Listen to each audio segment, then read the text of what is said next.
Hey, it's Patti Scharf, CPA and co-founder of Catching Clouds, the leader in e-commerce accounting. And today I want to talk about business income tax returns.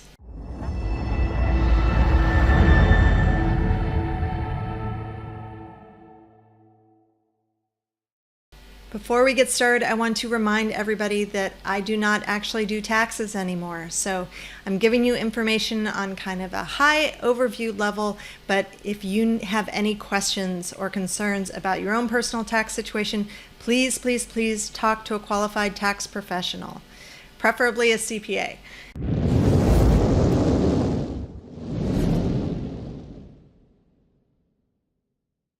All right, so hopefully you have already filed your tax returns or you have filed an extension to file your tax returns.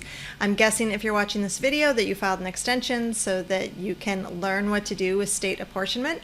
But if not, make sure you talk to your tax professional as soon as possible. If you like blew through that deadline and totally missed it completely, minimize your tax late filing penalties by reaching out to a tax professional and getting your taxes filed.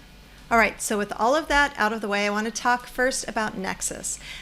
Nexus, you've heard me talking about ad nauseum in relation to sales tax returns, and all that stuff. If you don't know what I'm talking about, go check out this video to get you started.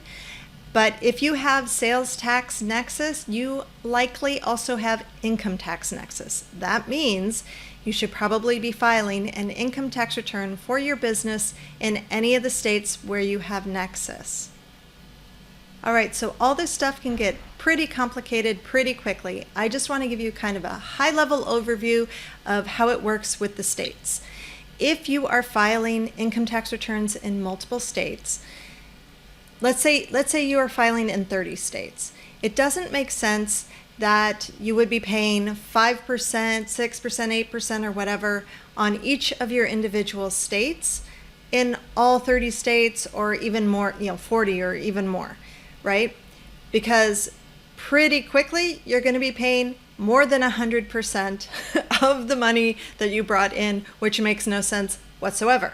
So the way they do it is they do this thing called state apportionment. And what they do is they take all of your income for as a whole company, and then they allocate a little bit to Alabama, Alaska, Arizona, Arkansas, California, whatever, to all the different states that have an income tax and in which you also have Nexus. Okay, hopefully you're with me so far.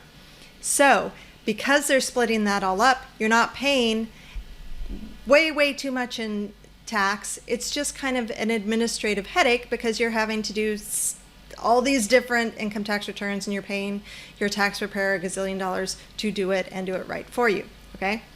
Now, having said all that, because they are breaking this up into bunches of different pieces and parts, you need to give your tax preparer the information that they need so that they can do the income tax return.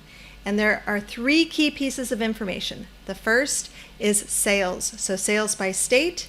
The second is payroll, so how many employees and stuff, how much you paid them in each particular state. And the third one is property, so that includes things like inventory, right? So you need to tell your tax preparer how much inventory you had at the end of each year in all the different states that you are going to be filing in, all right? So that they know how to do their job. So in some cases, this is super obvious. If you have a third-party logistic warehouse in California, any of the inventory that's in California is all California property. If you have property in your basement, wherever your home state is, that's where that inventory gets attributed to. But what if you send stuff to Amazon, and Amazon is sent, and you're using Amazon fulfilled by Amazon, so all of your inventory goes into Amazon and gets sent out to all the different warehouses. Then where's your inventory? How do you figure that out? And that's what I'm going to show you how to do. Okay, so when you log into Amazon Seller Central, you're going to go up to Reports, and then go to Fulfillment, and then go down to Monthly Inventory History. That's going to bring you to a screen that looks like this. You're going to click on the Download tab, and you're going to choose exact months. You're going to choose the months 2017. If you're working on your 2018 tax return, you're going to get your beginning balances for 2018 and your ending balances for 2018. So the first thing we're going to do is find out what the inventory was on 12/31/2017. So you're going to request this download for 2017, and then we're going to go back and we're going to request the download for 2018. Okay? When those are ready, they should be listed for you right here, and you will just download them. The next thing that you're going to do is you're going to go to a spreadsheet. You can find the link down below, and it'll be the inventory by state spreadsheet, right? It'll take you to where you can go get this spreadsheet. And you're just going to copy and paste all of that information in there in columns A through I. Okay, so whatever the information is, you're going to paste that in there for the December 2018 information and for the December 2017 information. So just open those two files, copy, paste them in here. All right. Then you'll notice there is a column here called State V1. It's in this like light blue color, right? That corresponds with this tab, Amazon States. Now, what this is it's a list of all of the different fulfillment warehouses that Amazon has currently. Now, keep in mind that they are opening new ones all the time. They're popping up, boom, boom, boom, boom, boom. But this is as of the time that I'm recording this video. These are the ones we know about, and it has their address, city, zip, when they opened, what kind of type they are, yada, yada. Okay? We also already have in here for you a list of the Amazon warehouses by state that I think we got this from A2X. If you don't know about A2X, go check out their video here. Okay, so what this does is in this field here, it looks up the fulfillment center ID that Amazon gave you in this report. It's gonna go, oh, LGB3, that is, and it'll search through here for LGB3, that's in California. So it's going to go through and like populate all of the different states for your reports for both 2018 and 2017, okay? You'll notice as you're going through there that some of these say NA.